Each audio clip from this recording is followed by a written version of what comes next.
ជំរាបសួរបងប្អូនទាំងអស់គ្នាថ្ងៃនេះខ្ញុំសូមបង្ហាញបងប្អូនអំពីរបៀបធ្វើជ្រក់ល្ហុងដែលមានរសជាតិឆ្ងាញ់ហើយសរសៃល្ហុងឡើងថ្លានិងស្រួយល្អយើងអាចយកជ្រក់នេះទៅញ៉ាំជាមួយនឹងសាច់ចង្កាក់អាំងច្រើនប្រភេទឬក៏ជាមួយប្រហិតត្រីនិងនំប៉័ងដាក់សាច់ជាដើមឥឡូវនេះដើម្បីកុំឲ្យខាតពេលសូមអញ្ជើញទស្សនាអំពីវិធីធ្វើទាំងអស់គ្នាជាដំបូងខ្ញុំនឹងចិតសំបកល្ហុងហើយនឹងការ៉ុតឲ្យបានស្អាតជាមុនសិនបន្ទាប់មកទើបយកវាទៅឈូសជាសរសៃតូចឬក៏ធំតាមដែលយើងចូលចិត្តហើយល្ហុងនេះមានចំនួនកន្លះគីឡូចំណែកឯការ៉ុតវិញខ្ញុំប្រើពីមើមតូចៗដែលប្រហែលជាស្មើនឹង2ខាំក្រោយពីបានឈូសរួចរាល់អស់ហើយយើងត្រូវដាក់អំបិលកន្លះស្លាបព្រាបាយរួចហើយសូមច្របាច់ល្ហុងការ៉ុតហើយនិងអំបិលចូលគ្នាឲ្យសព្វរហូតទាល់តែល្ហុងរាងទន់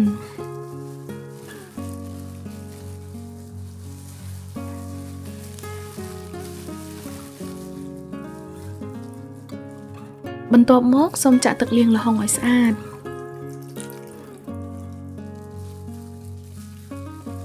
ហើយពេលស្រង់ល្ហុងឡើងសូមបងប្អូនពូតយកទឹកចេញឲ្យអស់រួចយកវាទៅលាងមួយទឹកឬក៏ពីរទឹកទៀតដើម្បីកុំឲ្យល្ហុងនៅសល់ជាតិប្រៃ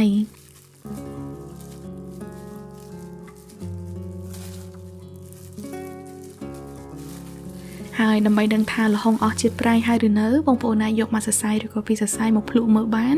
បើវាអស់ជាតិប្រៃហើយមានន័យថាយើងលាងស្អាតហើយបងប្អូនអាចយកល្ហុងទៅដាក់ត្រាំក្នុងទឹកកកឲ្យបានប្រហែលជា30នាទីទៅ1ម៉ោងដើម្បីឲ្យវាឡើងស្រួយល្អប្រហែល1ម៉ោងក្រោយមកខ្ញុំនឹងស្រង់ល្ហុងចេញហើយដាក់វាសម្រស់នៅលើកញ្ច្រែងរហូតទាល់តែល្ហុងស្ងួតអស់ទឹកមែនទែនការធ្វើបែបនេះធ្វើឲ្យល្ហុងរបស់យើងកាន់តែស្រួយហើយមានរសជាតិឆ្ងាញ់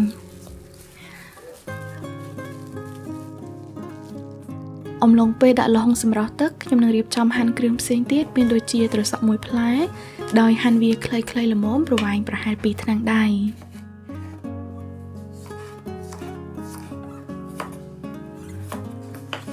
បន្ទាប់មកសូមហាន់ខ្ទឹមស5កំពឹសហើយនិងខ្ទឹមក្រហម3កំពឹសជាចំណិតស្តើងៗចំណែកឯម្ទេសវិញបងប្អូនចង់ដាក់ក៏បានឬអត់ដាក់ក៏បានដែរបន្ទាប់មកទៀតយើងត្រូវលាយទឹកត្រីសម្រាប់ធ្វើជ្រក់ដោយដាក់ទឹកត្រី4ស្លាបព្រាបាយទឹកខ្មេះ5ស្លាបព្រាបាយហើយស្ករ5ស្លាបព្រាបាយនិងអំបិល1ចុងស្លាបព្រាកាហ្វេប៉ុន្តែបងប្អូនប្រហែលជាឆ្ងល់ថាស្ករ5ស្លាបព្រាបាយអីគេមើលទៅតិចម៉េះចាតាមពិតនៅក្នុងវីដេអូនេះខ្ញុំបានដាក់ស្ករតែ3ស្លាបព្រាបាយប៉ុណ្ណោះប៉ុន្តែដោយសារពេលភ្លក់ទៅវារាងស្ទើរជាតិអត់ទាន់ឆ្ងាញ់ក្រោយមកខ្ញុំថែមស្ករ2ស្លាបព្រាបាយទៀតដូច្នេះសរុបទៅគឺស្មើនឹងស្ករ5ស្លាបព្រាបាយជាចុងក្រោយយើងត្រូវដាក់គ្រឿងទាំងអស់លាយបញ្ចូលគ្នាមានដូចជាល្ហុងនិងការ៉ុតត្រសក់ហើយនិងទឹកត្រីដែលយើងបានលាយអំបាញ់មិញរួចហើយច្បល់វាចូលគ្នាឲ្យសព្វសម្រាប់ជ្រក់នេះយើងត្រូវយករសជាតិរាងផ្អែមបន្តិចហើយប្រៃនិងជូរស្មើគ្នាហេតុនេះហើយបានជាយើងត្រូវប្រើស្កររាងច្រើនបន្តិច